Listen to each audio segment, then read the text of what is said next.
सगळ्यांनी थोडं संयमानं शांततेनं घ्या. तुम्हाला माझी ही शेवटची विनंती आहे की सगळ्यांनी शांत राहा.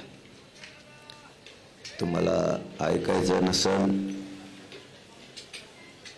तर मग तुम्ही आमचे कार्यकर्ते आंदोलक आहेत का नाहीत असं म्हणावं लागेल. आणखीन आम्ही तसं म्हणलो नाही, पण सगळ्यांना हात जोडून विनंती आहे, CST असो किंवा कुठलाही परिसर असो, सगळ्या मराठा पोरांनी आंदोलकांनी शांततेत राहावं. आपण आणखीन थोडे दिवस वाट बघू. किती वेळ लावतोय मुख्यमंत्री द्यायला? किती मराठ्याच्या पोराचं वाटोळं करायचंय? मराठ्याला का द्यायचं नाही? त्याला मराठ्याचा एवढा राग कशामुळे? थोडे दिवस थांबा, वाट बघा. सगळ्यांना विनंती माझी, सगळे शांत राहा. पत्रकार बांधवांना सांगतो, पोरं उलटबाजी करत नाहीयेत, सरकार उलटबाजी करत आहे.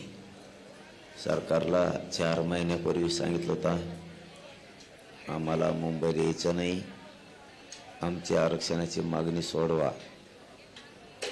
या हुल्लडबाज आणि माजमस्तीत जगणाऱ्या मदमस्त मुख्यमंत्री, माजलेल्या मुख्यमंत्र्यानं जाणून बुजून मराठ्याचा प्रश्न सोडला नाही. अशांतता व्हावी म्हणून कोणाचंही ऐकलं नाही. मनमानी करणारा स्वतःचाच हकीत होतो, तो म्हणून तसंच वागलं पाहिजे असा एकलखोरा आपल्या बुद्धीचा मुख्यमंत्री लाभल्यामुळं महाराष्ट्रात हे असलं व्हायला लागलंय. हुल्लडबाज मुख्यमंत्री बारीक लेकरासारखं हमेशाच मराठ्यांना हिणवतो, बालबुद्धी असल्यासारखी मराठ्यांना छेडतो, अपमान करतो. हुल्लडबाज आंदोलक नाही येत तर देवेंद्र फडणवीस आहे. त्याला आम्ही 4 महिन्यापूर्वी सांगितलं होतं आम्हाला मुंबईत यायचं नाही, आरक्षण देऊन टाक. हे पत्रकार बांधवांनी सगळ्यात आधी समजून घ्या. गोरगरिबांच्या लेकराच्या भावना समजून घ्या. हुल्लडबाज सरकार एका पोर आहेत. त्याला आम्ही सांगितलेलं 4 महिने झालं, त्याने ऐकायला पाहिजे होतं. त्यामुळं मीडियाच्या बांधवांनी त्याला बोललं पाहिजे, गोरगरीब शेतकऱ्याच्या पोराला बोललं नाही पाहिजे. हे जरा समजून घ्या. आज आम्ही तुमच्या दारात येत, तुम्ही जर काही शब्दप्रयोग करताल तर मग काही मीडियाबद्दल आम्हाला पण विचार करावा लागणार आहे. नाविलाज आहे आमचा सुद्धा. मग तुमचा नाविलाज असेल तर मग आमचाही नाविलाज आहे.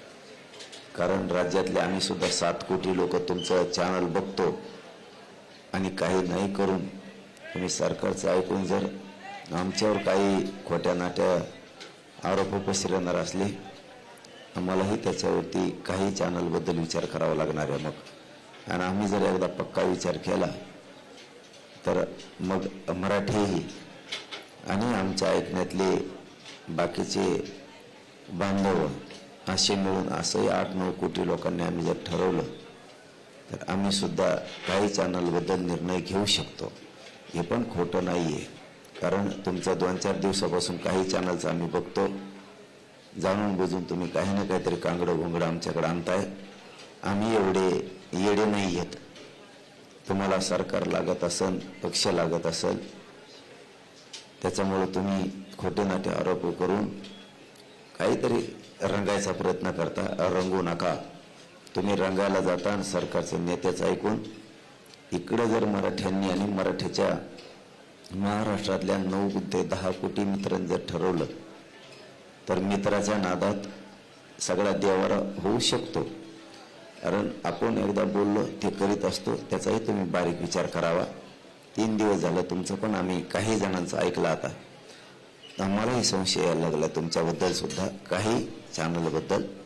त्या चॅनलवाल्यांनी पुढच्या काळात विचार करावा की हुल्लडबाज पोरं नाही तर मुख्यमंत्री आहे. तुम्ही काही कांगडे घोंगडे ऐकणार आणि आम्ही तुमच्याकडे आलो म्हणून तुम्ही ऐकणार. आम्ही ऐकून घेणार असे आम्ही पण नाही आहेत. काही चॅनलने नाही बातम्या दाखवल्या तरी आम्हाला काही हरकत नाही, त्याची काही अडचण नाही. आम्ही आमचे सोशल मीडिया सुरू करू, पण तुमचे कसलेही आरोप सरकारचे ऐकून तुम्ही जर आमच्यावर करणार असलात तर आम्ही ऐकून घ्यायला तयार नाही. मग आम्हालाही तुम्हाला बॅन लावायचा का काय ते आम्ही आमचं ठरवू काय करायचं ते. मग कारण आम्हालाही तेवढा अधिकार आहे, आम्हाला पण तेवढा अधिकार आहे. एखादे काही चॅनल जर आम्ही सांगितलं याला रिपोर्ट मारा, आजपासून हे बघायचंच नाही, तर महाराष्ट्रातले किमान आमच्या म्हणण्यावरती 9 कोटी लोक बघणार नाहीत, ही आम्हाला पक्की खात्री आहे. त्यामुळं सरकारचं ऐकून तुमचाही देवारा करून घेऊ नका. कारण एक दिवस ऐकलं, 2 दिवस ऐकलं, तिसऱ्या दिवशी पण तुमचं तेच सुरू आहे पुन्हा. याचा अर्थ काही चॅनल जाणून बुजून देवेंद्र फडणवीसचं ऐकून आमच्यावरती त्रागा व्यक्त करायला लागलेत.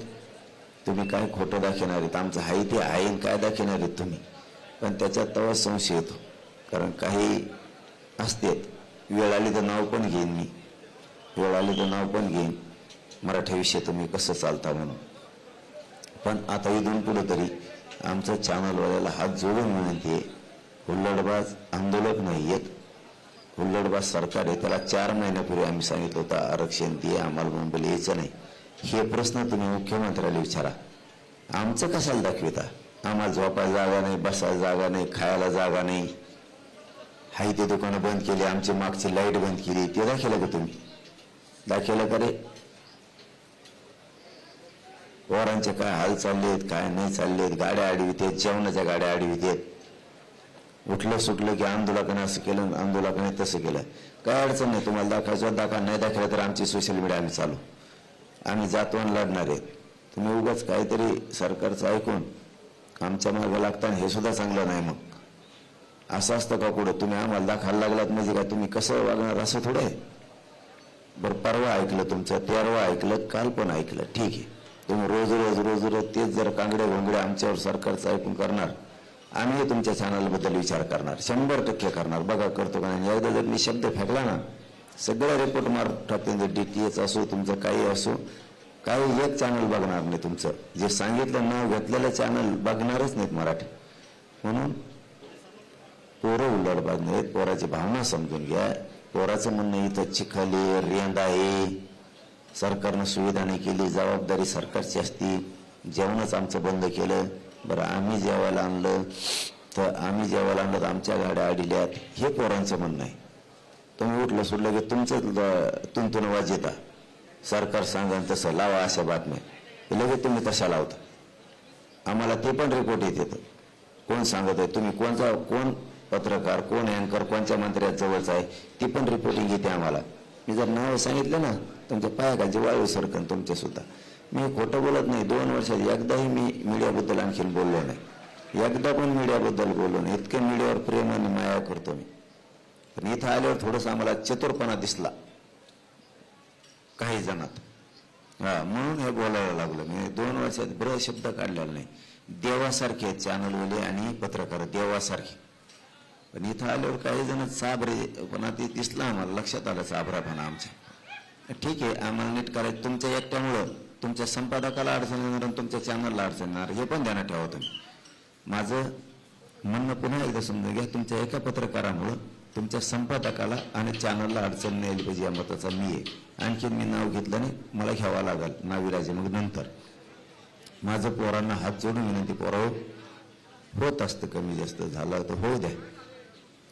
पोलीस बांधवाला सहकार्य करा, मुंबईतल्या सामान्य लोकांना सहकार्य करा.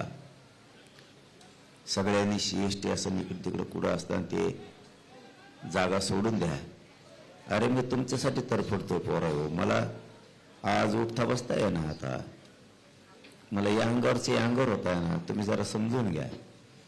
मला तुम्ही जर उपोषणा सुद्धा बोलायला लावित असताना तर काय अर्थ आहे का त्याला? मला इतक्या कडक उपोषणात तुम्हाला मी निरोप द्यावा, इथं अडू नका, तिथं अडू नका, शांत राहा, ही माया तुम्ही अपेक्षा सुद्धा नाही ठेवली पाहिजे माया. पोरावर मला दम लागतो बोलताना. आज 4था दिवस आहे, पहिले 2 दिवस म्हणजे एकूण 6 दिवस. मला तुम्ही आता बोलायला सुद्धा लावायला नाही पाहिजे.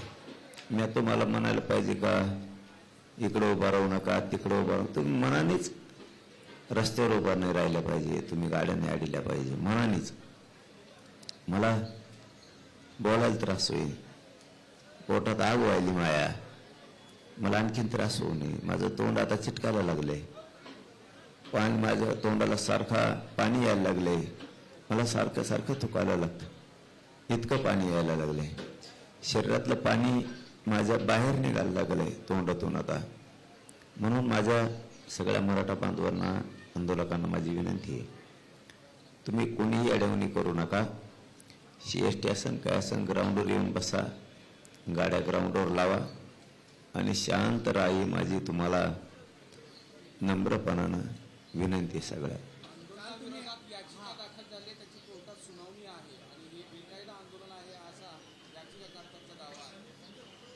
कायदा सोडून कुठेही आम्ही काही केलेलं नाही. 4-5 हजार लोक म्हणतात, 2-1 हजार लोक घेऊन इथे येत आम्ही. मग हे जर बेकायदा आहे तर याचिकाकर्त्याला कळत नाही का? निवेदन दिलेलं आम्ही 4 महिने झालं सरकारला, मग त्याला तो दखल घेत नाही निवेदनाची. मग सरकारला बेकायदा का म्हणत नाही तो याचिकाकर्ता? सरकार बेकायदा आहे म्हणून. मुख्यमंत्र्याला फोन करून सांगितलं मुंबईला आम्हाला यायचं नाही 4 महिन्यापूर्वी. याचिकाकर्ता का म्हणत नाही? बोगस सरकार आहे, बोगस मुख्यमंत्री आहे. 4 महिने झालं सांगितलेलं फोन करून, तरी पण यांनी मुद्दाम शांतता अशांतता मुंबईची राज्याची बिघडली का म्हणत नाही? आम्ही सगळ्या संध्या सगळा वेळ 2 वर्ष सरकारला दिलाय. त्यामुळं मी देवेंद्र फडणवीसने मला इथं गोळ्या जरी घातल्या तरी मी उठत नसतो. पुऱ्या मागण्याची अंमलबजावणी झाल्याशिवाय मी मुंबई सोडत नाही. आणि मुख्यमंत्री साहेब, आणखीनही तुम्हाला सांगतो, जर तुम्ही ऐकत असाल तर, नसल ऐकत तसे तर फाडा, पण जर तुम्ही ऐकत असाल, आणखीन तुमच्या हातातली वेळ गेलेली नाही. महाराष्ट्र मुंबईकडे निघणारे हे लक्षात ठेवा, पण त्याला काही आणखीन दिवस बाकी आहेत. त्याच्या आत मागण्याची अंमलबजावणी करा. ते जर आले मग मात्र मुंबईत कुठंच उभा राहायला नाही जागा राहणार. कुठंच म्हणतो मी, उभा राहायला गाड्या लावायचं तर सोडून द्या, उभा राहायला जागा राहणार नाही. कारण ती येणाऱ्याची संख्या किमान 5.5 कोटीपेक्षा जास्त असणार आहे. म्हणून माझी विनंती आहे, आणखीन तुमच्या हातातली वेळ गेली नाही. तुम्ही असंच गाफील राहिलात, याच्या मागं कोणी नाही. आता आमचं काही होत नाही, आम्ही याला आरक्षण देत नाही. आमची सत्ता आली, जेव्हा मराठी इकडे आले तेव्हा तुम्ही पळायला लागले. प्रत्येक वेळेस तुमचं गणित, तुम्ही बांधलेला अंदाज चुकतोय. त्याच्यामुळे तुम्ही एक गोष्ट लक्षात ठेवा, तुम्ही माझ्याबद्दल आयुष्यात विचार करू नका. मी विचित्र रसायने, मी विचित्र आहे. माझा समाज मला आयुष्यात सोडू शकत नाही. पक्षाला लात मारू शकतो माझ्यासाठी मराठा समाज, माझ्यासाठी पक्षाला लात मारू शकतो माझा मराठा समाज. एवढा माझ्यावरती प्रेम करतोय माझा समाज, आणि मीही माझ्या समाजावरती तेवढं प्रेम करतोय. तुमच्या एका चुकीमुळं देशाला डाग लागू शकतो. फडणवीस साहेब, तुमच्या एका चुकीमुळं, तुमच्या आडमुठ्यापणामुळं, तुमच्या बालिश बुद्धीमुळं, तुमच्या आडमुठ्या बुद्धीमुळं, तुमच्या द्वेषानं भरलेल्या बुद्धीमुळं, मराठ्यांविषयी तुम्हाला आकाश आणि द्वेष असल्यामुळं, या बुद्धीपायी तुमच्या अशा संकुचित बुद्धीपायी देशाला डाग लागू शकतो. मोदी साहेबाला डाग लागू शकतो, अमित शहा साहेबाला डाग लागू शकतो. तो लागू देऊ नका. पुढचा काळ अवघड राहील. हैदराबाद गॅजेट लावण्याची सरकारची तयारी सुरू झाली तर आनंदाची गोष्ट आहे. आम्ही त्यांचं कौतुक करू, पण मला 17 संस्थान पण पाहिजे. आपण बोलू नये, आपण अर्धवट काय नसतं आपलं. 17 संस्थांचं गॅजेटियर पाहिजे. पश्चिम महाराष्ट्र माझा पुरा बसतो, मराठवाडा पण आहे. मला 17 संस्थान पण पाहिजे, केसेस पण पूर्ण मागं पाहिजेत. सरसकट मला बलिदान गेलेल्या कुटुंबाच्या नोकरी आणि आर्थिक निधी पण पाहिजे. मी एकही गोष्ट त्यातली सोडणार नाहीये. म्हणून सरकारने त्याच्यावर बारकाईने लक्ष ठेवावं. मराठा आणि कुणबी एक आहे, तो पण मला JR पाहिजे, तो पण मला JR पाहिजे. मला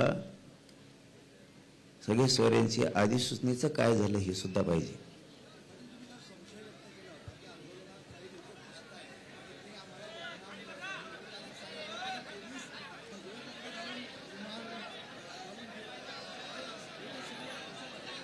हा, मी तुम्हाला त्याच वेळेस सांगितलं होतं. मी आंदोलनाच्या अगोदर 1 महिना सांगितलं होतं की देवेंद्र फडणवीस पोलिसाचा वापर कार्यकर्ता म्हणून करतो. देवेंद्र फडणवीस पोलिसांचा वापर कार्यकर्ता म्हणून करतो. त्यांचे काही लोक आमच्यात घालून तेच हुलडबाजी करणार आणि आमच्या आंदोलकावर घालणार. ते आमचे कार्यकर्ते नाही आहेत. त्याला जबाबदार देवेंद्र फडणवीस असणारे पोलिस सुद्धा जाणून बुजून, हे देवेंद्र फडणवीसला माहीत आहे का नाही मला माहीत नाही, पण काही पोलीस असे आहेत जातीवादी की ते मराठ्याच्या पोराला उचकीत आहेत आणि त्या पोरांना सांगतात असं आरक्षण मिळत नसतं, तुम्हीच थोड्या उड्या हाणा. मग पोलीसच हे घडून आणतात. काही पोलिस गाड्या आडीते देवेंद्र फडणवीसने आडायचं सांगितलं म्हणतात. बघा, देवेंद्र फडणवीस जर ऐकत असला तर काही पोलीस असं सांगतात की तुम्ही गाड्या आडा मग आरक्षण मिळतं. काही पोलीस असं करतात, गाड्या आडीत आणि म्हणतात मला देवेंद्र फडणवीसने गाड्या आडीत सांगितल्या, डायरेक्ट नाव सांगत येत. काही पोलीस रुमाल घालतात, देवेंद्र फडणवीसने रुमाल घालायला सांगितलं म्हणते. हे प्रकार व्हायला लागलेत.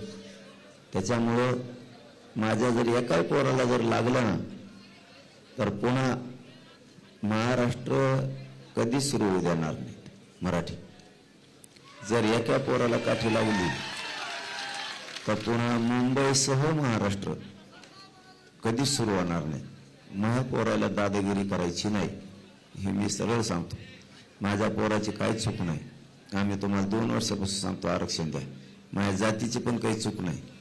माझ्या जातीला इतकी अडत करता तुम्ही, आमचं आरक्षण असून देत नाहीत. चल, धन्यवाद.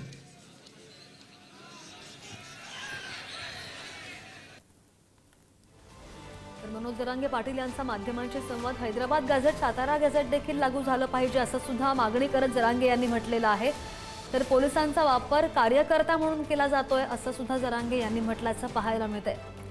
देवेंद्र फडणवीस यांच्यावर टीका केलेली आहे. फडणवीसांनी गाड्या अडवण्यास सांगितल्याचं जरांगे यांनी म्हटलेलं आहे. फडणवीसांवर मोठी टीका केली आहे. मराठा आंदोलकांनी शांत राहावं, मनोज जरांगेंनी असं आवाहन सुद्धा केलेलं आहे. पोरं हुल्लडबाजी करत नाहीत, सरकार हुल्लडबाजी करतंय अशी ही टीका मनोज जरांगे पाटील यांनी केलेली आहे. थोडे दिवस वाट बघा, शांत रहा, मनोज जरांगेंनी आंदोलकांना अशा आशयाचं आवाहन केलेलं आहे. प्रवाशांना त्रास होईल असं वागू नका असं आवाहन सुद्धा जरांगेंनी केलंय. मुख्यमंत्र्यांनी मराठ्यांचे प्रश्न सोडवले नाहीत म्हणून पोरं चिडली असंही जरांगेंचं म्हणणं आहे. देवेंद्र फडणवीसांचं ऐकून आमच्यावर त्रागा केला जातोय असं सुद्धा जरांगे म्हणतात. साहेबाला पुन्हा एकदा सांगतो, तुमचा कोणीतरी समीर शेख नावाचा DCP आहे, तो आंदोलकांच्या कॉलर धरतोय दंगल लागावं म्हणून. पोराला मग कॉलर धरल्यावर राग येतो, ढकलून दिल्यावर राग येतो. उपास्तू कुटाने करू नका देवेंद्र फडणवीस साहेब, लय पश्चाताप येईन तुम्हाला. ते कोण DCP आणि ECP आहे त्याला सांगा. आणि आमच्या तिकडून बोलून घेतलेले जालन्याहून पोलीस अधिकारी पुरे गावाकडे हाकलून द्या. तिकडून जे इकडे बोललेत माकडं काही कामान दामाचे जातीवादी अवलादी त्यात त्यांना पहिले इथून काढून द्या.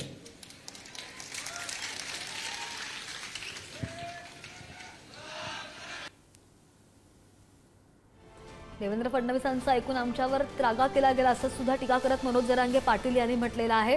मात्र मुलांचे हाल चालले, जेवणाच्या गाड्या अडवल्या जातात असं सुद्धा जरांगे यांनी टीका करत म्हटलंय. आणि जे आंदोलक आहेत, जे मराठा स्वयंसेवक आहेत, त्यांना शांततेचं आवाहन पुन्हा एकदा जरांगे पाटील यांनी केलंय. 2-3 दिवसात राज्यामधील मराठा मुंबईमध्ये येतील असं सुद्धा जरांगे यांनी म्हटलेलं आहे आणि मराठा आंदोलकांनी शांत राहावं असं आवाहन जरांगे यांनी केल्याचं पाहायला मिळालंय.